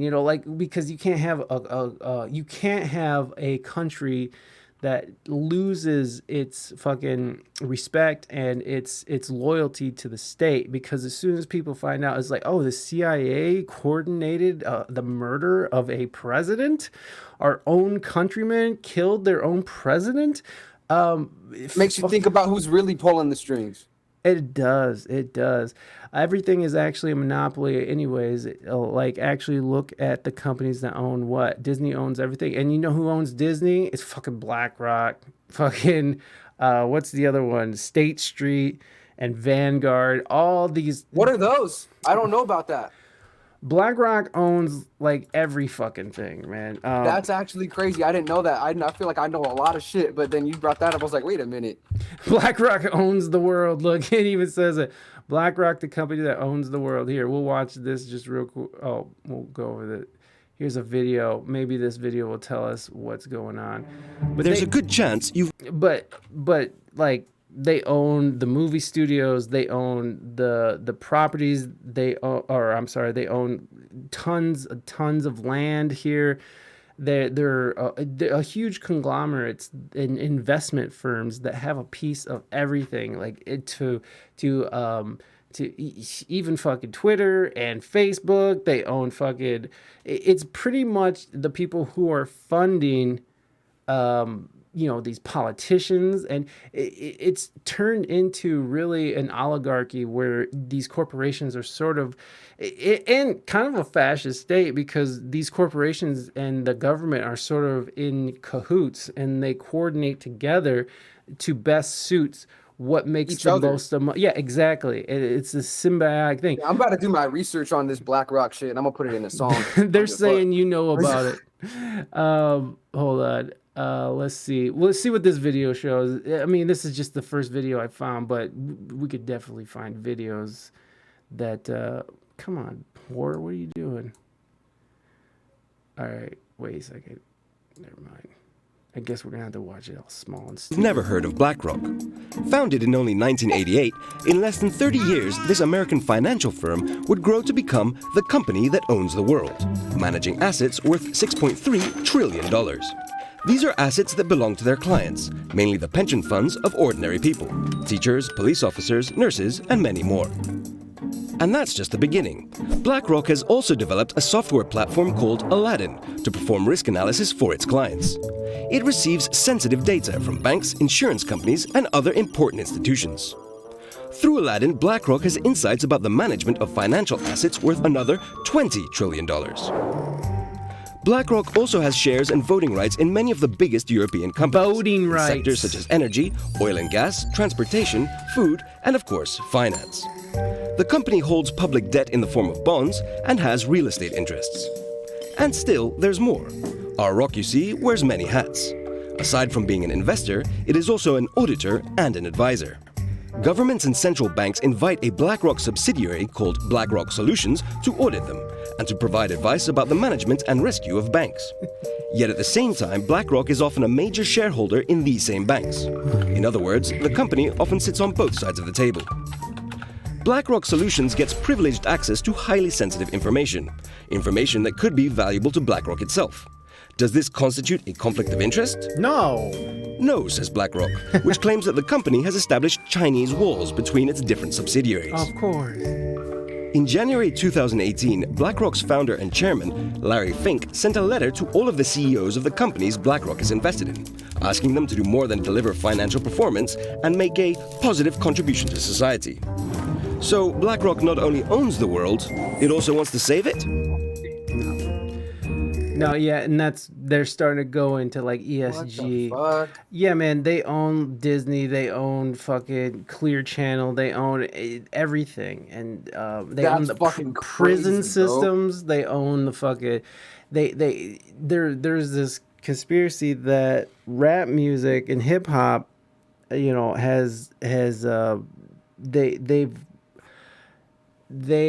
so they own the music companies and they're making money off of like gangster rap that's going And out. they push that on purpose, like the whole to gang, fill the whole, like yes, to fill yeah, I know that. the prisons and stuff like that. And I Yep. think Crazy Bone talked about it before, about a secret meeting that he was a part of where these big powerful corporations were together and talking about these things. So I mean, it makes sense, you know, to me. to push that certain narrative through the music, because you know that people listen to that music, so that push that narrative through the music on purpose to get people to go out and do violent things and to do fucked up things, so that way they end up in prison so they can fill the prisons and shit. Yeah, I know all about that one. Hey, Bones, thank you so much for that follow. Yeah, anybody that's new here, please give a follow. I appreciate it. And, of course, we always have... and thank you, Naders, for that Pfizer. Brought to you by Pfizer. Fuck you. Pay me. Thank you, Pfizer. And they own Pfizer. They own the fucking... they own the vaccines. It's like... It's That's crazy, bro. Yeah, man. It's a super deep well. And that's why it's like... This is very possible for these companies to exist and do illegal shit and to funnel money out of from the taxpayers to fight these foreign proxy wars and shit. Like, this shit is very possible, and it's exactly what's happening. And BlackRock and Vanguard and State Street, which are the top three who are so, and by the way, BlackRock and Vanguard own some of each other too. So, and State Street. So they all sort of like own pieces of each other. And it's sort of this fucking incestuous, fucking evil fucking thing.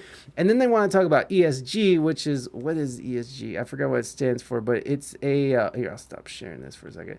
ESG is it's why they have so many, like, they have like diversity training and like all these things. Like, you have to, environmental, social, governments, investors are increasingly applying these non-financial factors as part of their analysis process to identify material risks and growth opportunity. So they're pushing these sort of really, like these woke, quote unquote, woke agendas that are sort of pushing us into this, controlling the narrative, controlling the language direction, right? And even at these top companies, and from the top down, they want this sort of sweeping control of what people can and can't say, and then they push this out. And you know, Disney is taking shit right now because of all their woke programming, and people are sort of canceling Disney. Disney World and stuff, they're losing people because Disney's pushing this agenda, this ESG shit. But they don't do that in countries like China, right? Like, because they can't really control China because China controls the government there controls the corporations. Everything, yeah. So it's like hard for them to sort of break in, but they are a part of it, right? They are a part of it. And China has interest in seeing the West sort of fall into this sort of tyrannical fucking trap. Yeah.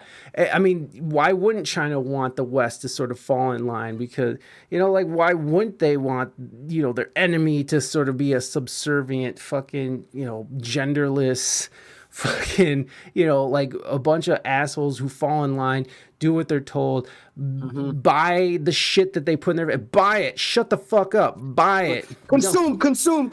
Yeah. Fucking Naders is going off. Pfizer had one of the biggest background checks just for me to work on the premises. Oh, Jesus. Monsanto was also on the grounds. Ugh, Monsanto, another fucking subsidiary of BlackRock. China already won. Look at our military. And China is playing the long game. Yeah. It's a big chess game. They're a lot smarter than us, for sure. I'm not even gonna lie, bro. They're a lot smarter than we are. And here's the thing, right? It seems so fucking obvious, but again, we're so controlled by our fucking, you know, these things that we don't, you know, not many people want to question it, or it hurts your brain to question it, and or you get canceled for questioning it. And I just got a Black Mirror, exactly. I just got a community strike on my Twitch because I had a weed fucking emo and like a big booty bouncing and shit and boobs, but it weren't real boobs. But I'm just saying, like, it was just like, it's so fucking menial. Like, what are these doing, and who is this protecting? You know what though? I bet you if it was like a bigger person that was streaming, like say like Speed had a fucking emoji like that, they wouldn't say shit. Well, yeah. Well, here's the thing: if you follow the rules, because like Destiny was a huge streamer here on Twitch, and he got banned because of his ideas on trans issues, because he doesn't think that trans women should participate in sports. That's why he got deplatformed off of Twitch. Now he's on Kick. You know, as long as you fall in line, you're okay. Don't question the narrative. Don't say anything that fucking goes against what they're saying, and they'll leave you alone. And you know, and that brings us back to Howard Stern, who fucking said some real heinous shit. And again, like, I'm not against Howard Stern speaking, using freedom of speech and doing that and saying fucking crazy shit and making jokes and shit. I'm not against that, but I'm against the hypocrisy of how these rules are applied to certain people. And it doesn't make sense. And I love this right here, which I'm gonna actually, I need to save this. I'm gonna share. No, because that's that right there, that tweet right there, that is very fucking, what's the fucking word? On point. Stop provoking. Like, it really is.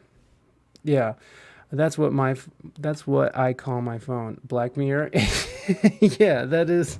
I mean, it makes sense, right? I mean, it is a Black Mirror, bro. Look at it. Yeah, exactly. Exactly. I'm going to identify as a small person and sign up for midget wrestling. Oh, shut up, Nader.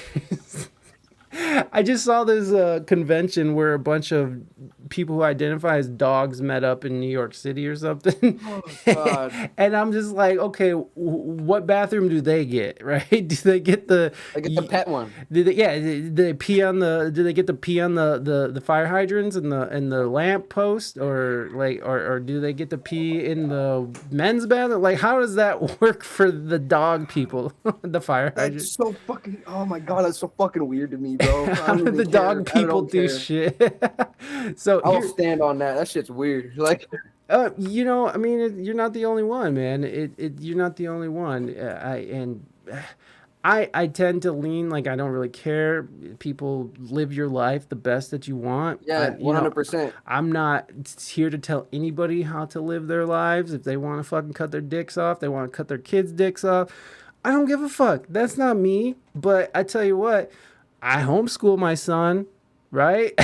I'm not having him going in these situations where, they're gonna start having him question who he is as a their person. agenda on him and shit. Yeah, with their fucking propaganda they put in public schools. Yeah, exactly. Nader says leave the kids alone, and I'm not even that stringent on it. It's like people have the right to fucking do whatever they want within and law. I fully believe in that too. Like if you look at Hindu gods like Ganesh. Ganesh is a hermaphrodite. He has a penis and a vagina, and you know what I mean. So it's like, and then it's like that goes all the way back to like back then. You know what I'm saying? So like, do what you want to do. At the end of the day, like I have no issues with trans people or anything of the sort. Like at the end of the day, do what you want to do. You know what I mean? I'm all for it. I have multiple friends that are trans. I don't care. Like that's not my life to live. Yeah. You know what I mean?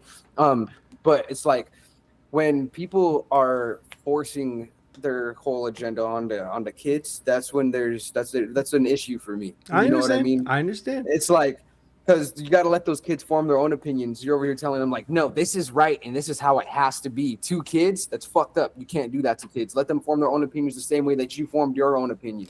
Right. They can't vote. They can't, they can't buy cigarettes. They can't fucking go to war. They can't fucking make these. They can't drive. They're just pushing it on the kids because they know that that's all part of the agenda, bro. Like that one day, eventually, in the future, they will be, and they want to make sure that these kids are molded into the way that they want them to be. You know what I mean? Well, yeah, it's loyalty to the state, not to the family, because the state's like, it's okay, you can be a boy, you can get hormone treatment. This is gonna fuck your whole life up if you ever want to be a boy again. But yeah, you can be a little girl too. Hey, again, I'm not trying to say don't do that. I'm just saying I have opted out of that option for my child. Like I wouldn't take my son. And they don't. And a lot of times they don't educate these kids on the consequences of certain things. They just tell them, yeah, it's okay, you can do that. Yeah, you want results without telling now. them Right. what the repercussions are going to be of those actions later on in the future. Yeah, it's literally Even though chemical the research is castration. there. Yeah, Exactly. The research is there, but they don't tell them that. No. And these pills that they give to these kids to do the chemical castration, this is the same shit that they give to fucking pedophiles in prison that they're giving to fucking kids. Yeah. Yeah. And it's like, come on, dog. Like, that's fucked.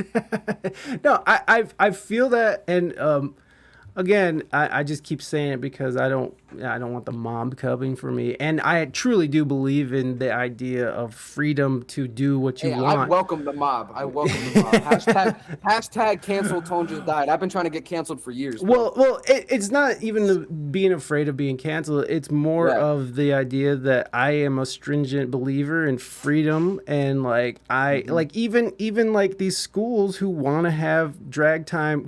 Naders has canceled that.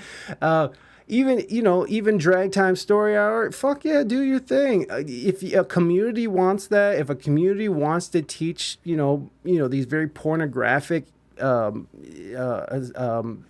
literature to children in their community, I'm very much for that because that community made that decision, and if you don't like it, then you can go to a different community, and this is America, and I know that's not an option for everybody. I think the drag stuff, low key, I think the drag stuff is cool. Yeah, I don't mind that either. Like, I think it's cool. There is some weird shit where like they were like twerking in little kids' faces, and they now that's weird. I haven't seen that. That's weird. But like, oh, it's out there, baby. If someone in drag coming to read stories to kids, that's cool. Yeah, I don't mind. When you're twerking in a kid's face, that's no, bro. Like, come on. Let's see, drag, twerk, kids. Let's see if it comes up. We've showed this before, but a disgusting video show. Let's see what this is. Now I don't know why there are so many adults watching this 13-year-old boy. Oh, sorry. Hold on. Let me get you. I don't know if this is it. A girl and dance this way on stage, but I think it's very this is a little kid. I remember this little kid. It's not that.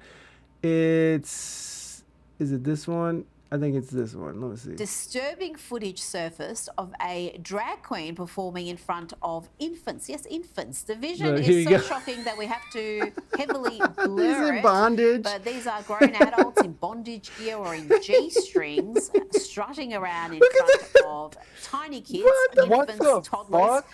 The heavily sexualized drag shows is just the latest in a growing list of drag events being targeted towards children.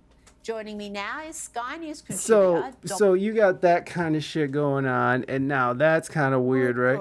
I've taken my son to a fucking drag show. I had a birthday at Hamburger Mary's, which is a chain of drag, and I think it's fantastic. I think they're very talented, and I think it takes a lot 100%. I agree. I'm all about it. My son liked it. He was fucking just giving out dollars and shit, but they weren't shaking their fucking dicks in his face, right? Like there weren't dicks. There weren't big dudes with their dicks, because at some point you have to figure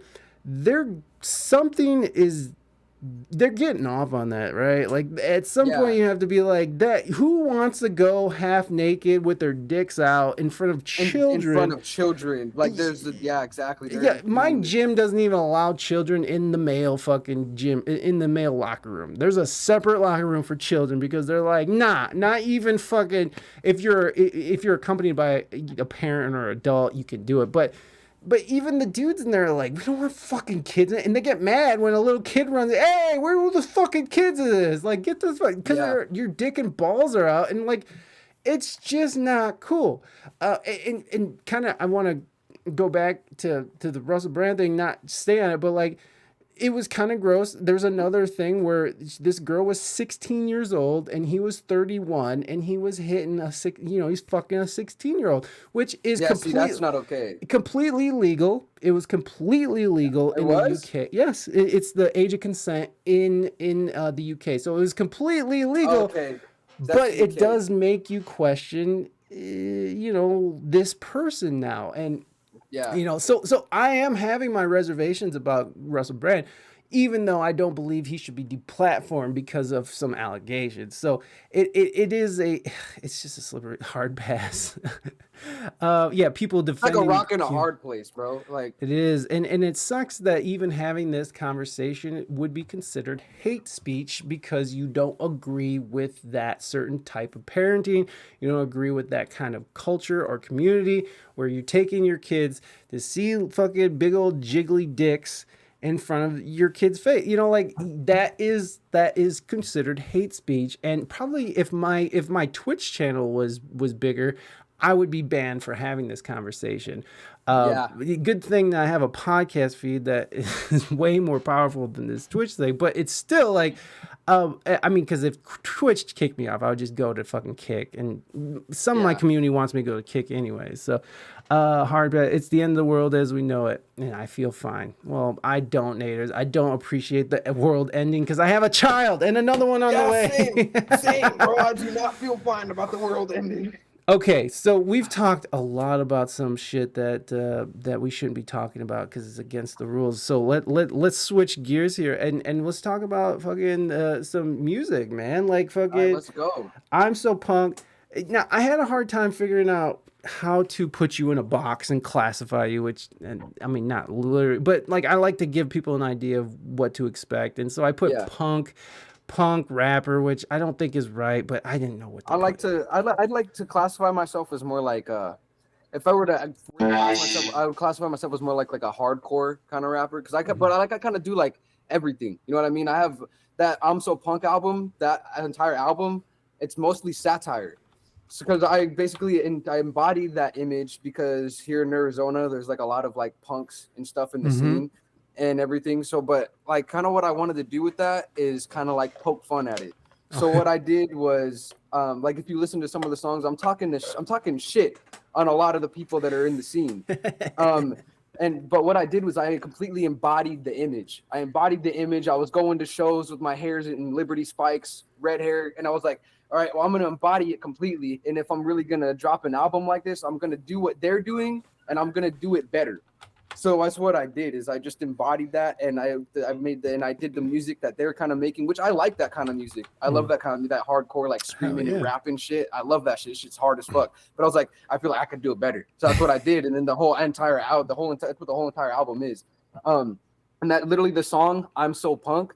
It's literally just like I'm so punk. You know, it's repetitive on purpose. Right. But if you listen to the verses, I'm like, we're like I come in on the verse. I say, why the fuck you acting like you really ain't a clone? You ain't standing up to nothing. You a bootlicking soldier. Blood on the sofa. Vomit on your culture.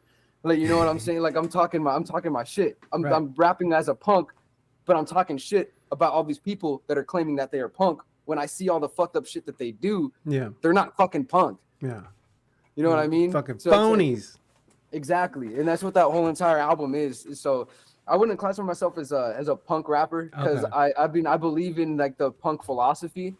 I believe in all of that, like the true punk philosophy, which is like complete like freedom. You know what I mean? Mm-hmm. And but because like if you look right here, I have the anarchy symbol right here. You know what I mean? Yeah. So like I believe in anarchy within order.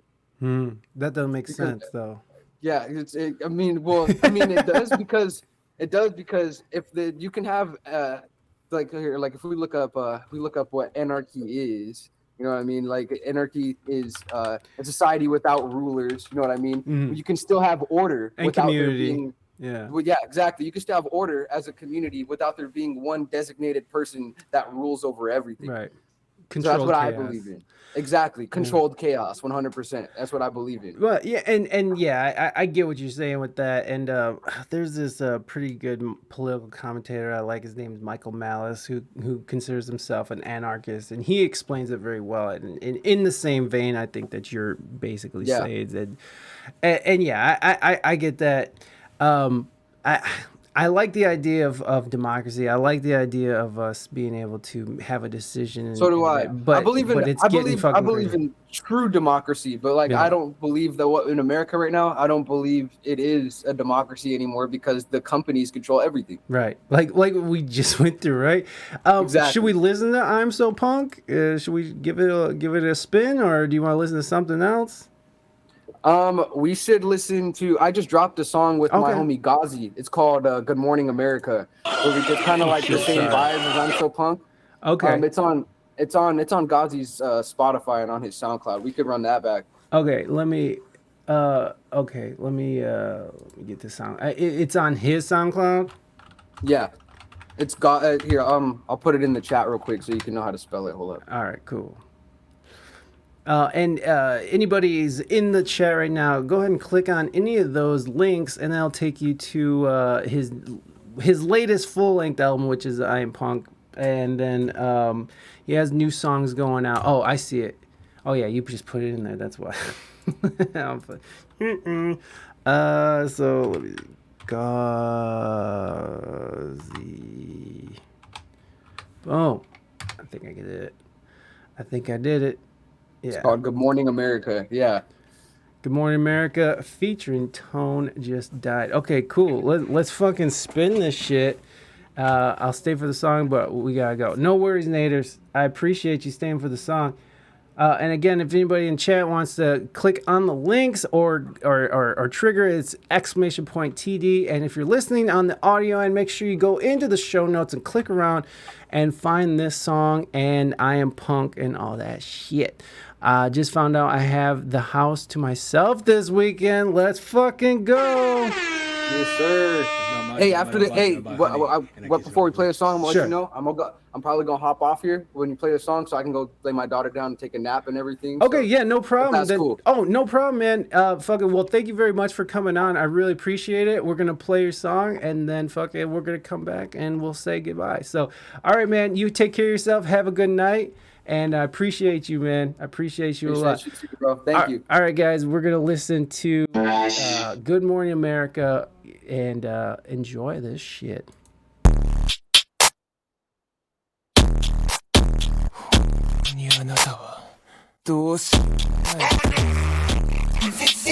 up these pussies up.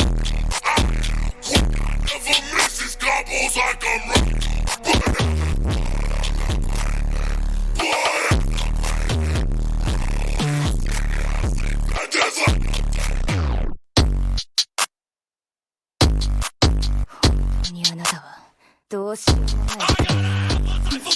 up these pussies like you. I hit them quick, I never miss these combos like I'm right you. But now there's blood on the pavement, blood on the pavement. Bro, when you see me, I see that just like I'm daily. Good morning, America. I'm back in the kind of flaring up. This is the one that we live in. Get your ass up and go find you a gun. This is the one that I live in. He's talking that shit now. Go have some fun. Big Ozzy, one and only warmonger under the sun. Big Ozzy, he the one raw like a Dylan Harden. Never been hit him, fucking hit him while I try to give it a sum. Appetite for fucking up these pussies like you. I hit them quick, I never miss these combos like I'm Ryu. But now there's blood on the pavement, blood has the payment. Round when you see me, I don't like how that sounds. I got an appetite for fucking up these pussies like you. I hit them quick, I never miss these combos like I'm Ryu. But now there's blood on the pavement, blood on the pavement. Round when you see me, I sing that just like I'm Jason. Rah, rah, rah, rah, rah. Get the fuck back. Pussy run up, then I'm finna walk down. Get your brains bust out with a baseball bat. For the KKK, little white man hanging up in the break legs. Bang, bang, bang. What you want, money? I don't play, I'm digging your grave. I'm grading your case, the symboling of it. Don't even go stepping, you push to my plane. We fuck with a bump, I'm playing the function. You thinking you clever, I'm clapping your cussing. We getting it jumping, you see in the back and pretend you don't love it. I'm lying, you watching, don't act like you wasn't. Fuck it, bust it, I do it, I does it, I'm breaking it down and I love it. Hey, bro, the heat of the gun sport. God damn, that came in hard.